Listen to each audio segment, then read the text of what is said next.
عارفین channel کے معزز ناظرین، السلام علیکم۔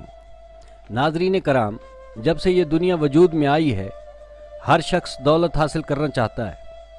اللہ تعالیٰ نے دولت حاصل کرنے کے لیے کچھ ذرائع کو جائز اور کچھ ذرائع کو ناجائز قرار دیا ہے۔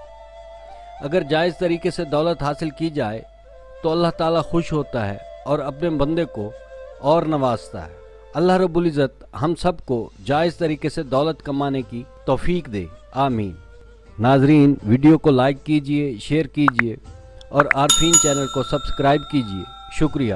اب چلتے ہیں موضوع کی جانب۔ ناظرین، اللہ تعالیٰ کے کئی اسماء گرامی ہیں، کئی قرآنی آیات ہیں اور کئی حضور نبی کریم صلی اللہ علیہ وسلم کے ارشادات ہیں جو دراصل وظائف ہیں کہ اگر ان کو اسی طریقے پڑھ لیا جائے جس طرح اللہ اور اللہ کے رسول صلی اللہ علیہ وسلم نے فرمایا ہے تو ہماری دعاؤں میں اثر آ جاتا ہے اور ہماری تمنائیں پوری ہونے لگتی ہیں۔ دراصل ہر وظیفے کا اپنا ایک مقررہ وقت ہوتا ہے اور اس کا ایک طریقہ کار ہوتا ہے کہ کس وقت پڑھنا ہے اور کس طرح پڑھنا ہے۔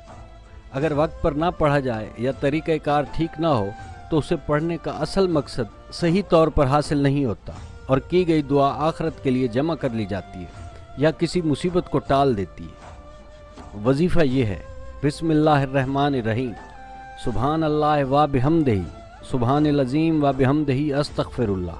اور ایک آیت ہے: ان اللہ علی کل شیء قدیر۔ اس وظیفے کا مقررہ وقت بعد نماز فجر ہے۔ یہ وظیفہ اس جہان میں مال و دولت کے لیے بھی ہے اور آخرت کے مال و دولت کے لیے بھی یہی وظیفہ ہے۔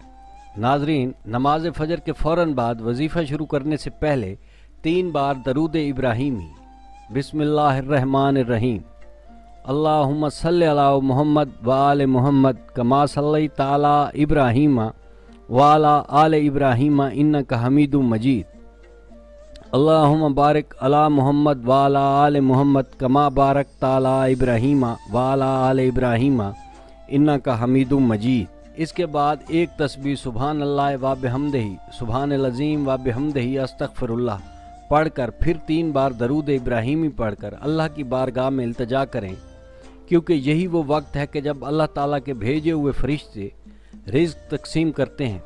تو جو لوگ اللہ اور رسول اللہ کے ذکر میں مشغول ہوتے ہیں تو رزق تقسیم کرنے والے فرشتے سب سے پہلے انہیں رزق عطا کرتے ہیں اور اللہ کے حکم سے وسیع رزق عطا کرتے ہیں۔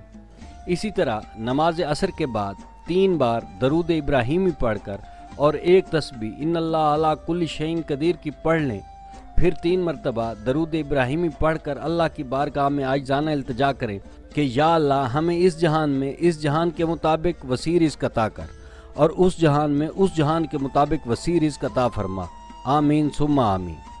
اللہ تعالی ہم سب کو اپنی حفظ و امان میں رکھے اور ہر مسلمان کو وسیع رزق عطا فرمائے، آمین ثم آمین۔